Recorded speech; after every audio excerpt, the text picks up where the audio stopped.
Papunta kami ng Batangas. Papunta kami ng Batangas.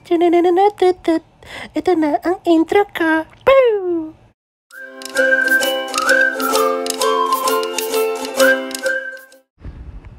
Things to bring or things to prepare before going to Laia, Batangas. Ano-ano ba tong mga to? First requirement is barangay clearance and medical certificate. Yung barangay clearance, makukuha natin to sa mga local government or local barangays natin, and medical certificate naman sa mga clinics or hospital. Kailangan lang natin ma-justify na wala tayong symptoms ng mga COVID. Next requirement naman is booking confirmation. Pwede natin to makuha kung saang hotel or resort tayo pupunta. Magbibigay sila ng confirmation through email or pwede rin naman yung conversation natin sa messages. Next requirement naman yung ecological endorsement from Department of Tourism. Lahat ng mga requirements na kinuha mo, yung barangay certificate, tsaka yung medical certificate, yun yung ibibigay mo sa Department of Tourism para mabigyan kanila ng endorsement na pwede kang mag-check-in sa hotel. Yun yung ibibigay mo ngayon dun sa hotel na pupuntahan mo or resort na pupuntahan mo. So, pag okay na, kompleto ka na at present mo na lahat ng mga kailangan, pwede ka na pumunta sa resort na pinag-checkingan mo. So, ito yung napili namin, Paseo Verde. So, ito siya. Makikita nyo, ang ganda. Ang ganda. Ang ganda talaga. Wala akong ibang masabi kundi maganda. So, kung gusto nyo i-try, puntahan nyo to or check nyo na lang yung Facebook nila. Paseo Verde. Hindi po ito endorsement, pero kung gusto nila, why not? Paseo Verde. Baka naman.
Sige, hilain mo. Total, gentleman ako. Hawakan mo to. Palit tayo. Pati susi, oh.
So, one day po. One day pero... Good for 1 week po ang dala namin. Kaya mo?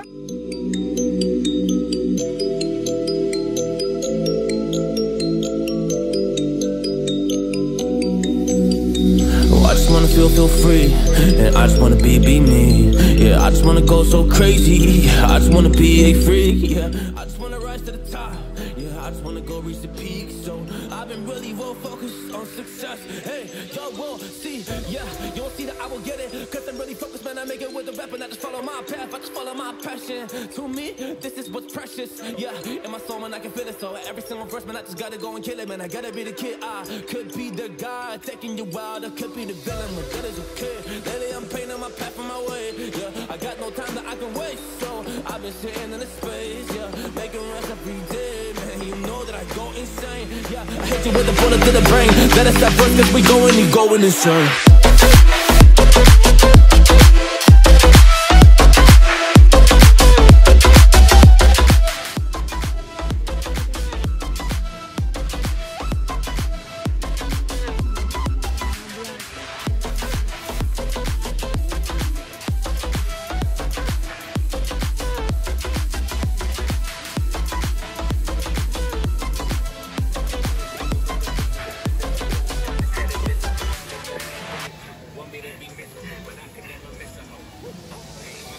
You don't know what I'm gonna do.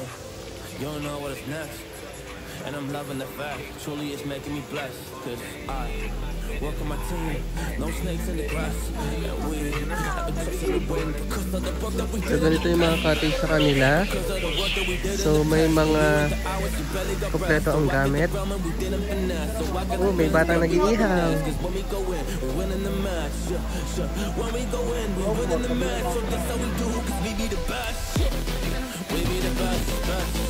Galing! Galing!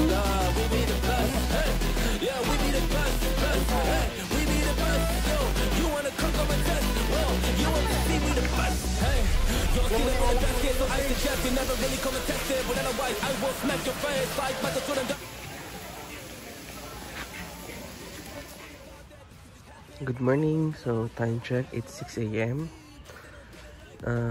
Tingnan nyo yung tubig. So, nag-low tide na po ngayon. As you can see, yung tubig nandun na sa malayo.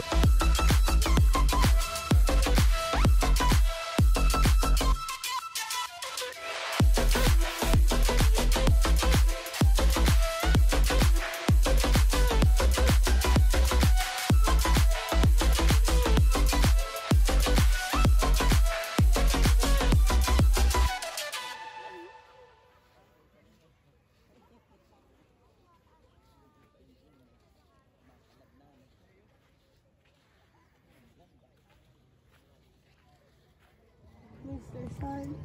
Sun. Mr. Sun.